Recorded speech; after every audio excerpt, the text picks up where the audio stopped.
sot do të flasim mbi raportin e Parlamentit Evropian për Shqipërinë dhe mbi zhvillimet të tjera të aktualitetit politik në vend.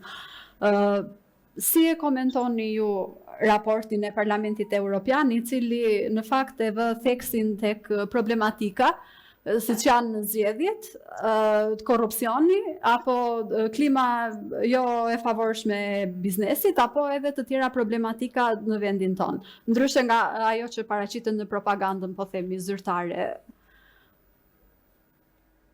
Shiko, raporti i fundit i Parlamentit Evropian duhet parë në vazhdim të gjithë raporteve dhe monitorimeve që kanë ardhur, qoftë duke u bazuar në drejtim të hapave që po bëjnë drejt integrimit të Bashkimit Evropian, qoftë raporte pastaj të OSBE-u të lirit për zgjedhjet, apo pjesë të Këshillit të Evropës për drejtësinë, për ekonominë, për rendin etj.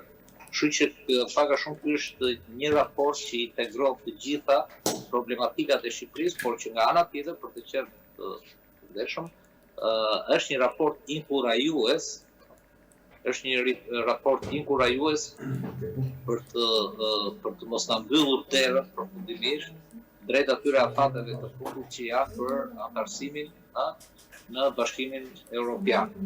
Dhe kjo është ana pozitive e këtij raporti. Pastaj, kur vjen puna për gjërat që në këtë periudhë që na ngadalësojnë dhe që na janë vënë disa vija të kuqe, raporti është shumë i ashpër. Për shembull, në raport përmendet çështja e korrupsionit dhe çështja e imunitetit.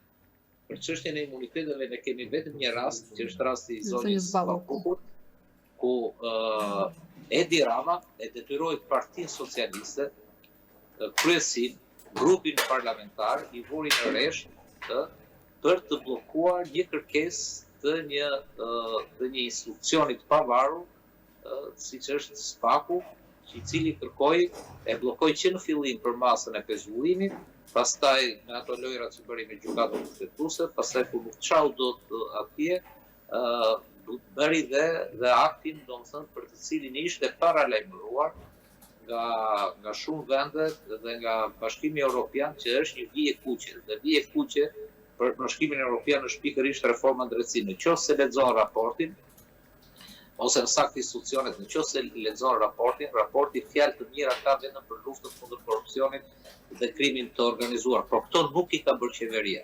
Përkundrazi, qeveria është protagoniste e fuqizimit të korrupsionit dhe të krimit të organizuar, ndërkohë që atë luftë sa është bërë deri tani dhe që përshëndetet her pas here dhe që madje quhet bonusi më i madh që ka bërë Shqipëria, në fakt bëhet nga SPAK-u dhe gjykata e posaçme. Kurse për gjërat që ka në dorë qeveria, siç janë ekonomia, siç janë mbrojtja e mjedisit, është një skandal më vete, domethënë nuk mund të futesh në Europë me këtë lloj mbrojtje mjedisike dhe mbi të gjitha siguria ushqimore janë në nivele katastrofike, të cilat kërkojnë një vëmendje të veçantë. Kështu e pa shumë raportin dhe aty lajmi, domethënë, ishte ripërsëritja që politika nuk duhet të fusë fundët tek drejtësia dhe sidomos kur bëhet fjalë për komunitete dhe për politikat të fuqishëm. E qartë. Në fakt, ajo që është diskutuar shpesh në opinionin publik kohët e fundit është një ngecje e cila ka ndodhur për sa i përket negociatave në raport me Bashkimin Evropian. Në fakt këte, zoti Hoxha, ministri, e hodhi poshtë. Dhe për këte sot ju bën disa akuza shumë të ashpra edhe nga zoti Berisha, i cili akuzoi zotin Hoxha që fsheh raportet, që i shërben kryeministrit Rama. Domethënë janë disa, madje kërkoi edhe dorëheqjen e tij edhe për incidentin me shqiptarët në Maqedoninë e Veriut.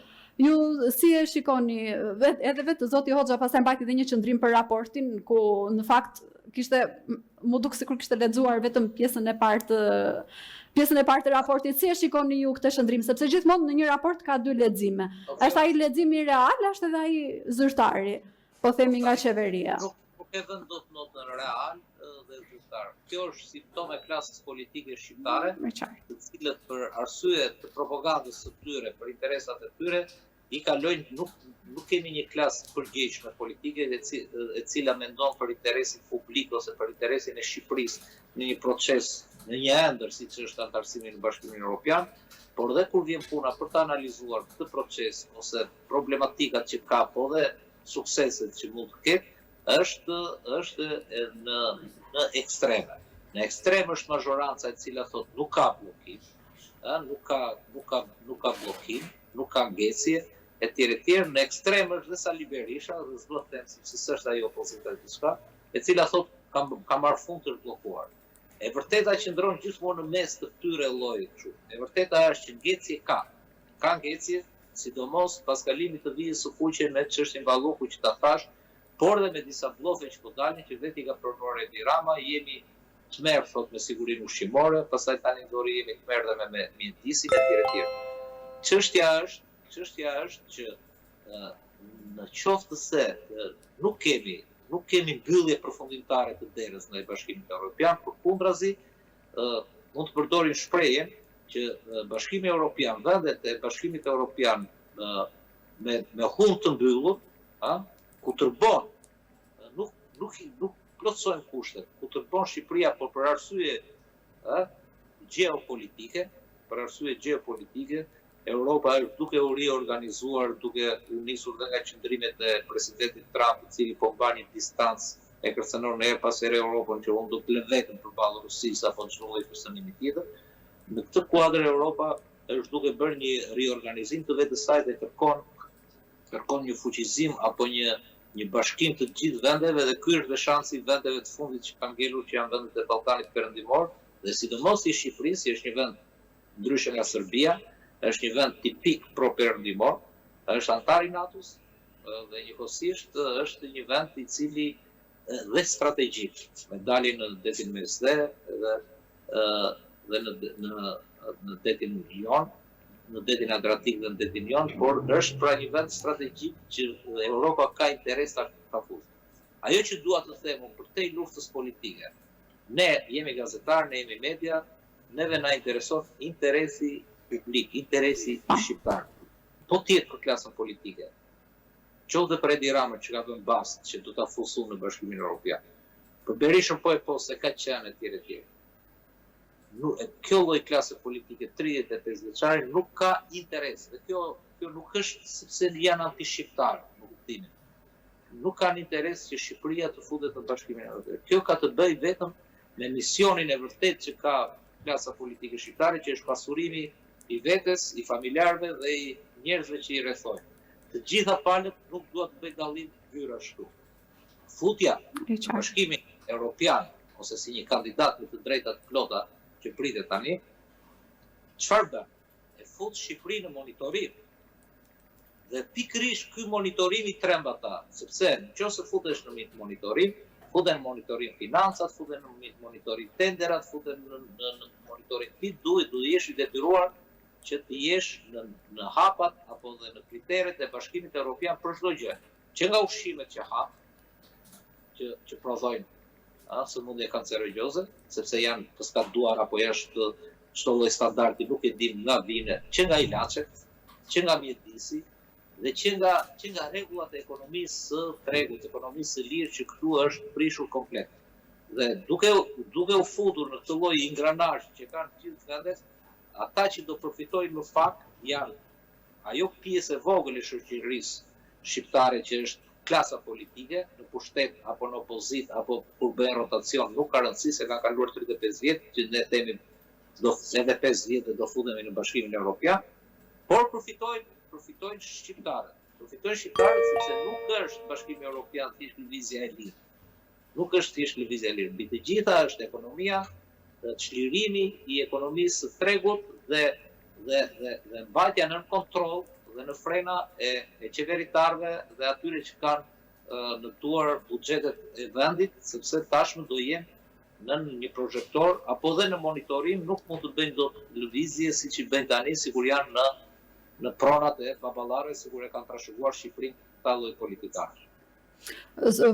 Po zoti Berisha sot në një deklaratë, se tani domethënë duke qenë që jemi Në lidhje po, jemi në lajmin e ditës edhe pastaj ishte reagimi dhe kundër reagimi zotit Berisha dhe po zoti Berisha tha që ky ishte një rimishërim i tezave të opozitës mbi farsën zgjedhore, në fakt, sepse në raport ishin që Shqipëria nuk ishte zbatuar ender të gjitha rekomandimet e Odirit për sa i përket zgjedhjeve. Dhe zoti Berisha pastaj tha që këto ishin një rimishërim i atyre që opozita e kishte argumentuar. Por në të njëjtën kohë Berisha ju përgjigj pozitivisht apelit të Parlamentit Evropian, i cili i vënte thirrje opozitës dhe mazhorancës që të bashkëpunonin. Zoti Berisha tha që ne jemi gati, do të bashkëpunojmë edhe për reformën territoriale dhe për reformën zgjedhore. Si ishini ju këto? Madje bëri dhe më pas një parantezë ku deklaroi gjithashtu që ne nuk është se bashkëpunojmë me Ramën, por këtë po e bëjmë në një farë mënyrë për interesin. Ktu po e perifrazoj se domethënë që të mos ta citoj po. Të gjitha bëhen, ato që bën Rama, ato që bën Berisha, po të bëjnë të dy shpeshherë, sidomos kur e bëjnë të dy bashkë, se kur bëjnë sikur luftojnë është tjetër gjë. Kur e bëjnë të dy bashkë, patjetër gjithmonë bëhet për interes të shqiptarëve dhe jo për interesin e të dyve. Për interesin e shqiptarëve u bën marrëveshje që bën po këta të dy në 2008 që tani ka ardhur koha që duhet shpër se ka kapur zgjedhjet, ka kapur demokracinë, reforma e famshme që u bë brenda natës së 2008, e cila duhet të hequr urgjent dhe është rekomanduar sistematikisht që të ndryshohet. Flas për sistemin zgjedhor. Dhe këto rekomandime janë sot fiks fare, rryrja e shtetit, mos përdorimi i financave gjatë fushatave, etj. Janë rekomandime që kush është një gazetar i vëmendshëm, apo i përgjegjshëm, apo i pakapur, e di shumë mirë që janë dhe rekomandime të OSBE-Odirit dhe të Këshillit të Evropës dhe Parlamentit Evropian dhe për zgjedhjet e 2001. Sepse siç ndërhyri Edi Rama përpara zgjedhjeve të radhë dhe për pensionesh, gjobat, fali shumë gjoba, fali gjobash etj. Ne dim shumë mirë që ndërhyri dhe u vull dhe në raport ndërhyri dhe atëherë dhe mbushi llogaritë bankare me lekët e tërmetit. Në muajin prill, lëshoi, domethënë, mbi 12.000 familje morën lekë etj.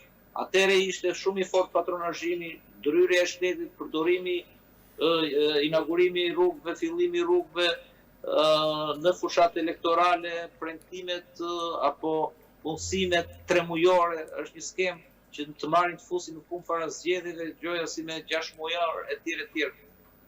Këto jo se si ishin dhe nuk janë pasqyruar. Por çfarë ndodhi në 2004, kur ishte për të ndryshuar, siç po vjen tani radha pranë kodit zgjedhor. Atë kujtohet ky si gazetare në 2004, para zgjedhjeve të 2005-s, kur ndryshe nga sot, që opozita ka çelësat e kashës flas për ligjet në 2/3, që janë ligjet që t'i ka vënë kushtetuesa për ligjin zgjedhor, për disa lloj ligjes kushtetuesa thotë që duhen 2/3 dhe pse e ka bërë këtë? Këtë e ka bërë që mazhoranca, ajo që ka shumicën e votave, të mos mundet dot të miratoj një ligj e vetme. Edi Rama nuk e miratonte dot kodin zgjedhor në 2004 pa votat e PD-s, të opozitës, nëse të kujtohet. Por çfarë bën këta? Këta bën vajtën dhe u bashkuar për të mbyllur dhe më keq listat, për të mbyllur listat, për t'i bërë deputetët me emërim. Dhe në qoftë se, të kujtohet, nuk u zu në gojë, nuk doli, ka vazhduar ajo seanca deri në 12 të natës, dhe nuk u zu në gojë asnjë nga rekomandimet e Parlamentit Evropian apo të OSBE-Odirit për zgjedhjet e 2001 që në thelb janë të njëjtat që janë dhe sot. Kjo opozit nuk i zuri në gojë atëre pavarësisht se ishte 6 muaj dhe nuk zuri në gojë rekomandimet që ishin në shërbim të kësaj, ndryrja e shtetit, të fushata etj. Që të ndryshoheshin në ligj.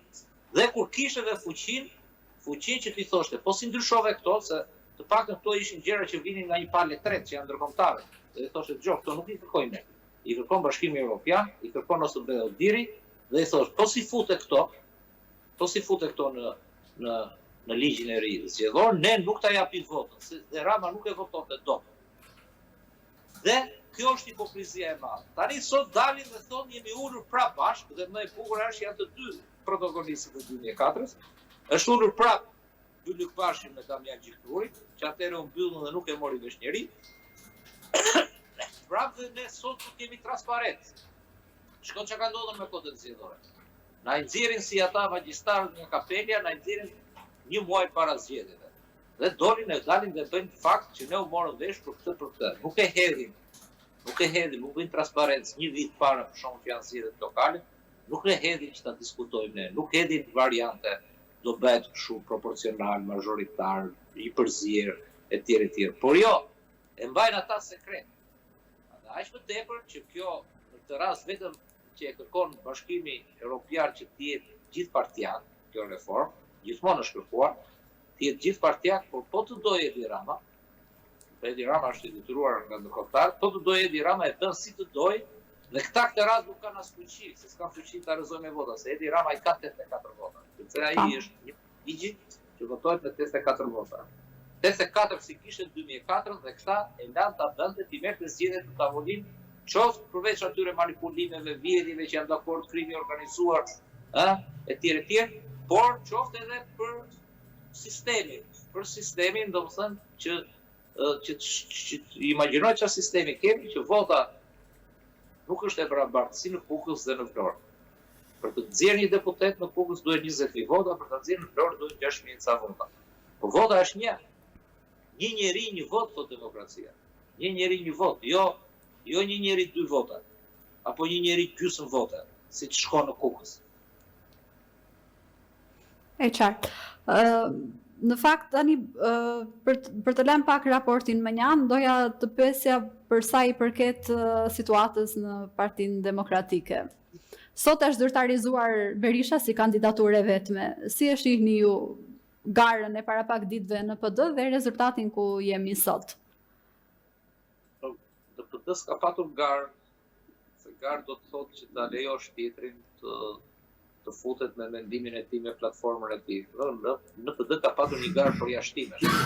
Ose kushdo që ka një mendim ndryshe etj, shpallet armik ose vetë përjashtohet ose përjashtohet me një akuzë në ajër që për shembull zoti Saliani që është bashkëpunëtori, po kur shkon bën takim në Elbasan, është bashkëpunëtor me Suel Çela, kur shkon bën takime në Shkodër është me Bajrat, kur shkon në Durrës ka ngrënë ka pirë me Pullut Gjohën, dhe kështu me radhë. Kjo është një mendësi dhe një tipike e një partie komuniste, dhe unë nuk mund të bëj dot analizë mbi një parti e cila fjala e liderit është ligj, mbi ligjet, një parti që pavarësisht se ka emrin demokratike, domethënë imagjinoja e themeluar nga studentët dhe nga shpirti i lirë dhe nga kuajtjet e të përndjekurve, e ishpronarëve, po edhe të rinjve, kushdo që ishin pavarësisht se familje komuniste apo jo, po që kërkonin më shumë liri, kërkonin Europën perëndimin. Dhe sot, pas 36 vjetësh, ka të njëjtin kryetar, dhe më e keqja është që diskutohet të ketë apo mos ketë mendim ndryshe në një parti që ka emrin demokratike. Kështu që analiza mbi këtë është e kotë, sepse ne kemi një leadership i cili është kthyer në iracional. Dhe tashmë e ka shumë e qartë, domethënë ajo që nisi me Partinë Demokratike që pasi zoti Basha mbajti anën e SBA-ve për çështjen e nëngradës së zotit Berisha. Dhe gjithë ajo që nisi me një farsë për ta hapur partinë, për ta bërë fituese, për 6 muaj do fitojmë, vetëm Berisha e bën këtë punë, vetëm Berisha e mund të Ramën etj. Dhe ishte një mashtrim i madh, sepse e gjithë historia është për të ardhur keq, është pasuri kombëtare dhe ndoshta për mua është i vetmi mekanizëm që mund ta mund qeverinë e korruptuar të Edi Ramës. Partia Demokratike po shërben sot vetëm për atë ditën e djeshme kur shkon dhe paraqitet 2 herë në muaj të hënën e parë zotit Berisha në SPAK, dhe që ne si media të shkruajmë aty poshtë kryetari i opozitës u thirr në SPAK, u paraqit në SPAK.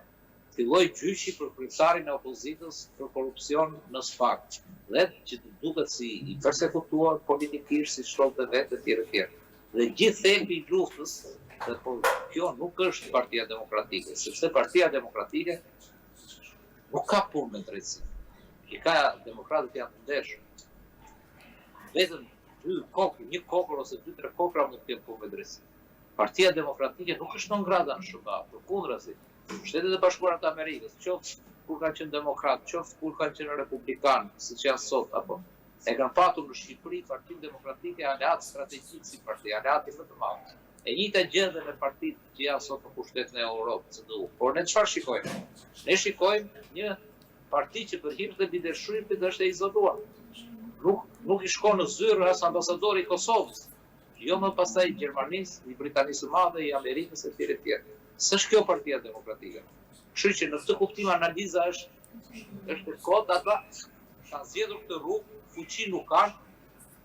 As të thonë një gjysmë fjalë që është mirë apo është keq, kush guxon përjashtohet ose vetë përjashtohet. Sot hapi luftë edhe kundër mediave, ato media të cilat 4 vite kur filloi lufta aty brenda me Lulzim Bashën, që mbronte SBA-n dhe këta thoshin jo legjenda. Ato media sot që nga mafioze, vetëm sepse i hapin derën edhe Saljanit, edhe Alisa Dalliut, që kritikojnë Berishën.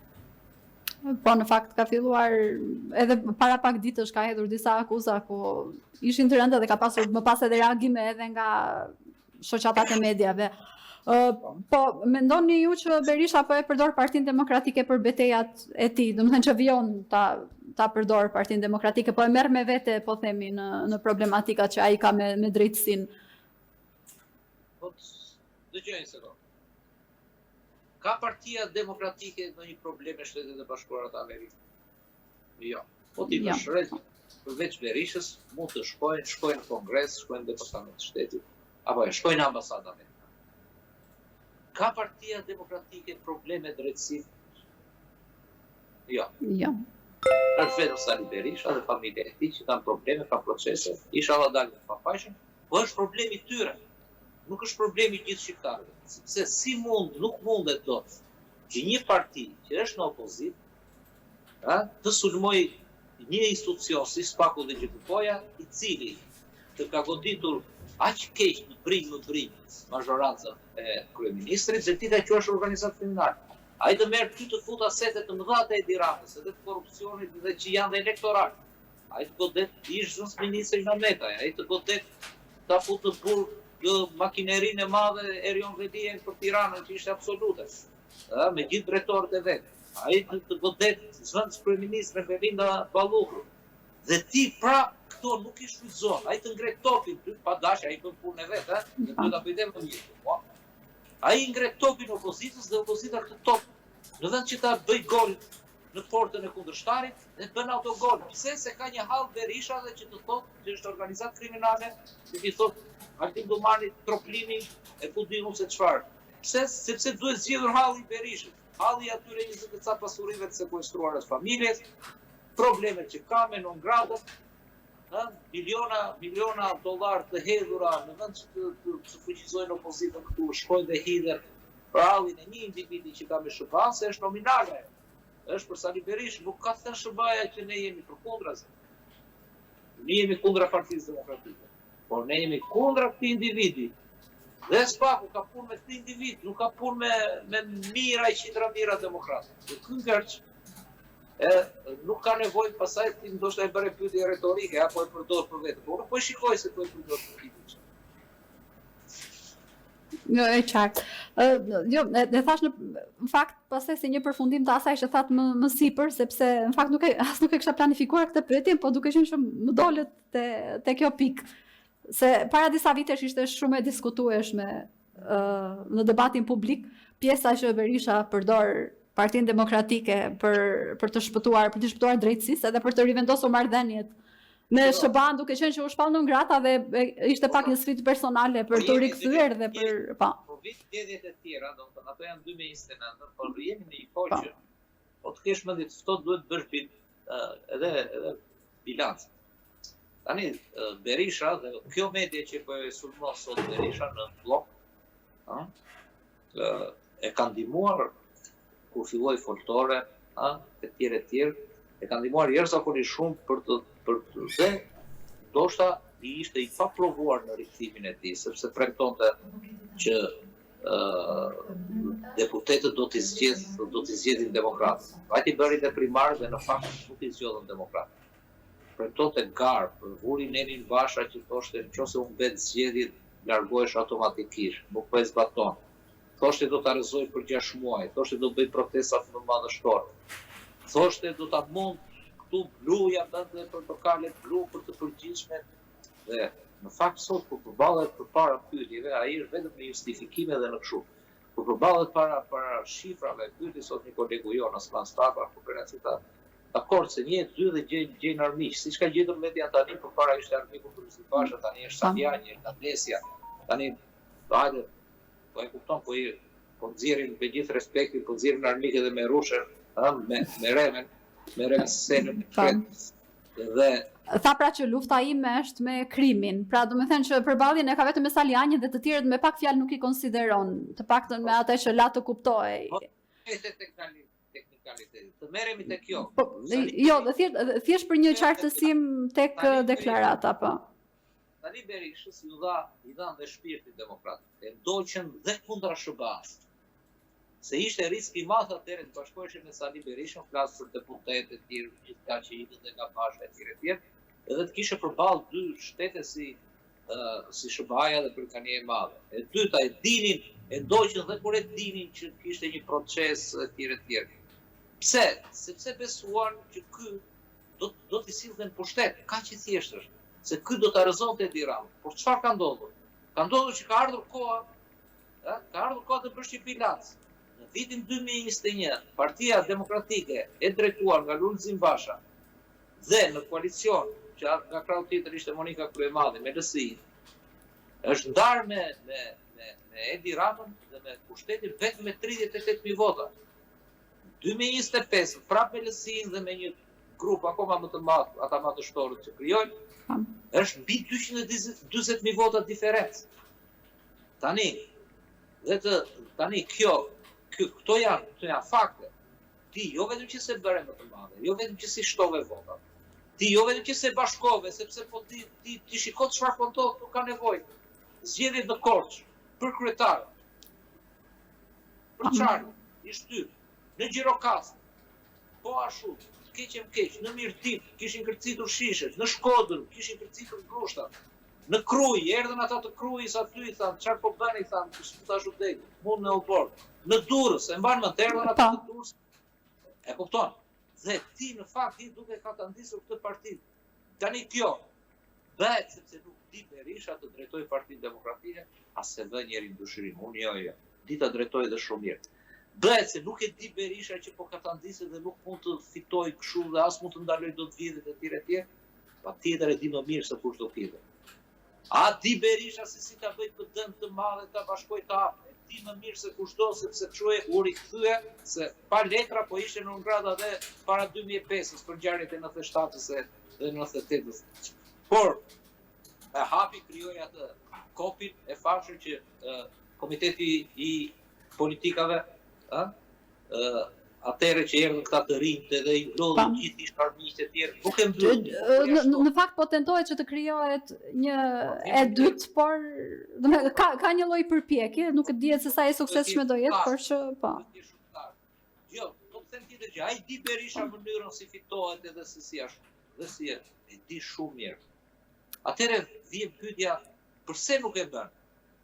Pse nuk e bën atë? Nuk mund ta bëj, nuk e bën atë sepse Berisha është rikthyer vetëm për një mision, të shpëtojë trashëgiminë e vet, është në të drejtën e vet biologjike.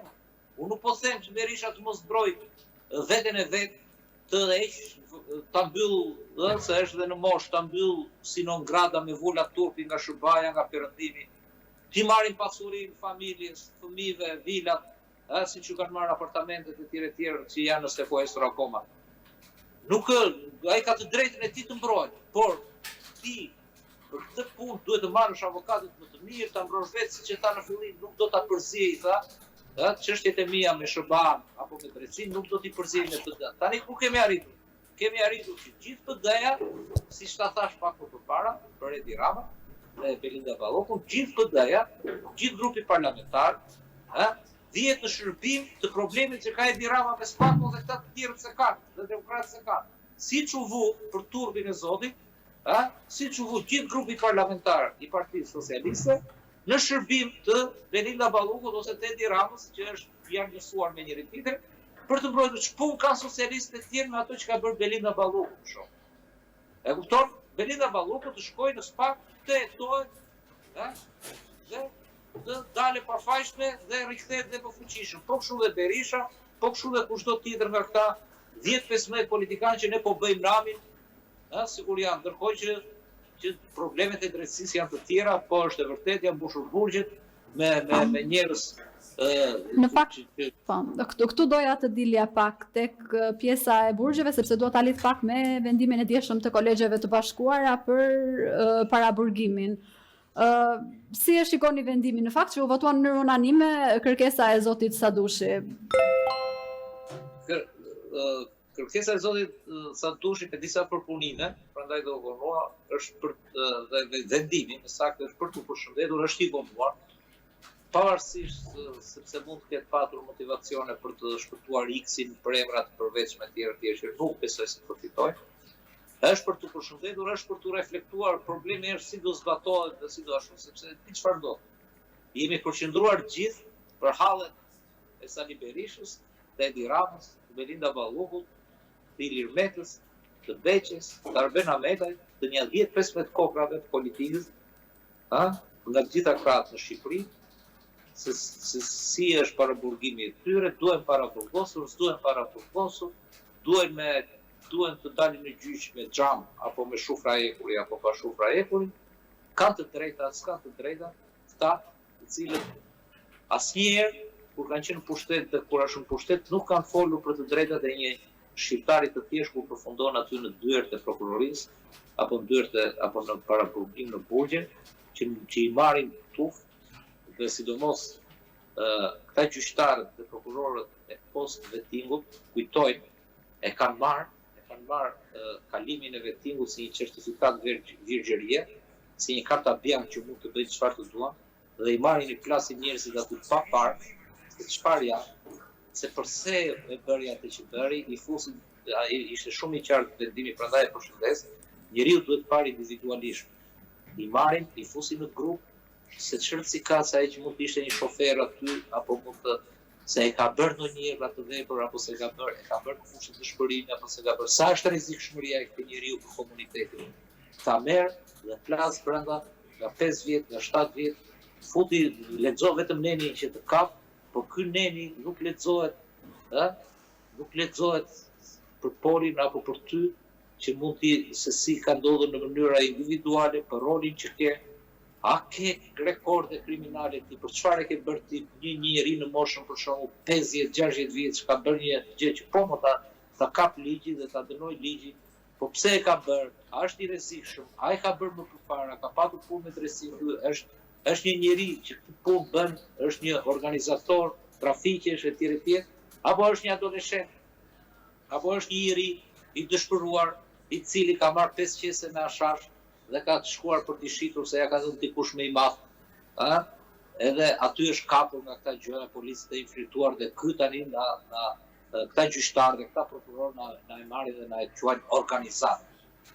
E marrin, e fusin organizat si këtë, si atë që ja dha, dhe në fund fare atë më të madhin fare të shumicës zakonisht nuk e kapin, as policia, as prokuroria, dhe kjo është katandisja që ka ndodhur.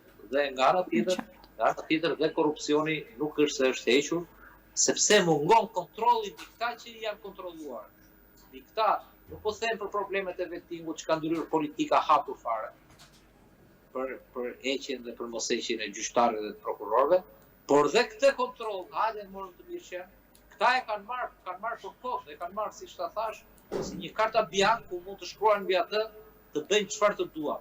Sepse Inspektorati i Lartë i Drejtësisë që e ka për detyrë të jetërojë, apo Këshilli i Lartë i Prokurorisë, apo Kolegja e Gjykatave, Këshilli i Lartë i Gjykatave, nuk ushtrojnë kontroll.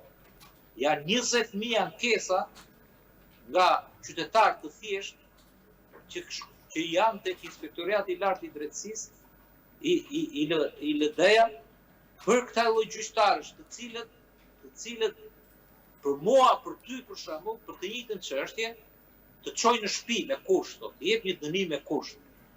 Për mua, për të njëjtën çështje jo, të plasesh aty në burg, të ngordhesh aty në burg. Dhe këto dy standarde, për të njëjtën gjë, këtë kishte vendimin. Thoshte jo, nuk mund të funksionohet thoshte as me grupe, as me thjesht me nene, por me vendime copy paste.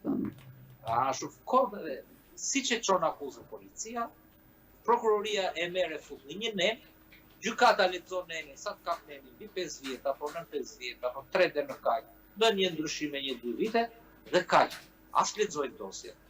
As futen në ne jemi bërë një drejtësi dhe sidomos po flas këtu për gjykatat e rretheve dhe sidomos të Tiranës, për gjykatën e faktit, për gjykatën e apelit, për prokurorinë e apelit, të cilët kanë humbur dhe minimumin e empatisë që është në bazën e drejtësisë perëndimore dhe të ndoshta edhe të drejtës romake, që është që ti duhet futesh në lëkurën e tjetrit përpara se të japësh një vendim. Dhe ky vendim pak a shumë këtë ju sugjeron të siç ti do t'i marrësh njerëzit veç e veç. Kushtet që si e ka bërë, pse e ka bërë etj. Jo ti marrësh ti dhe ti kornizosh tek një ligj dhe në fund fare dënimet, paraburgimet apo dënimet me burgim kanë në thelb fare të drejtësie të vërtetë dhe të ndershme, ka rehabilitim. Që çdo thotë, ty të marrë dhe të fus atje brenda, jo për të ndëshkuar, por që ti të rehabilitohesh, mos merresh më me drogë, mos merresh më me trafiqe, mos rrafësh më babain, mos rrafësh më nënën, por këta i kalojnë në ekstreme të tilla dhe bëjnë padrejtësi të tilla që kur dalin qandej dhe në qoftë se një herë kanë bërë atë çështje, pastaj kthehen i kriminalizojnë dhe më shumë. E qartë. Në fakt, tani doja të dilja pak edhe tek dy standardet e burgjeve, për të cilën ju keni bërë edhe një deklarat edhe pak ditë më parë. Dhe më kujtua memja e famshme me Nuredin Dumani, ka kondicioner, unë nuk kam, që disa të burgosur kanë kushte shumë të mira dhe disa të burgosur të tjerë në fakt jetojnë në qeli në kushte të vështira. Dhe kjo u përforcua pak edhe pas gjendjes së zotit Meta, e cila ishte shumë e komentuar, që ishte i zbet, nuk bente orët e ajerimit. Keni një koment tjetër mbi këtë ngjarje, mbi këtë situatë? Po patjetër shkoj. Problemi dhe po të lexosh me vëmendje ato pikat e kapitujve që hapim neve, burgjet janë një nga raporti i Këshillit të Evropës në fakt për mbi ngarkesën e paraburgimeve. Jo vetëm për ato, por dhe për kushtet. Dhe për kushtet që është investuar shumë pak në burgjet shqiptare.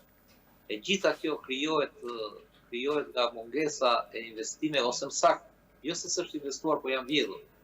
Videt që të ushqimit, çfarë ndodh aty? Nuk e ha njeriu ushqimin e burgut. Sepse janë të njëjtët njerëz që marrin tenderat për ato, përfitojnë në mënyrë të tjera. Dhe kushtet, banjat, dushet, burgjet të cilat për një kat i gjithë ka vetëm një dush, për shembull. Dhe çfarë ndodh? Ndodh që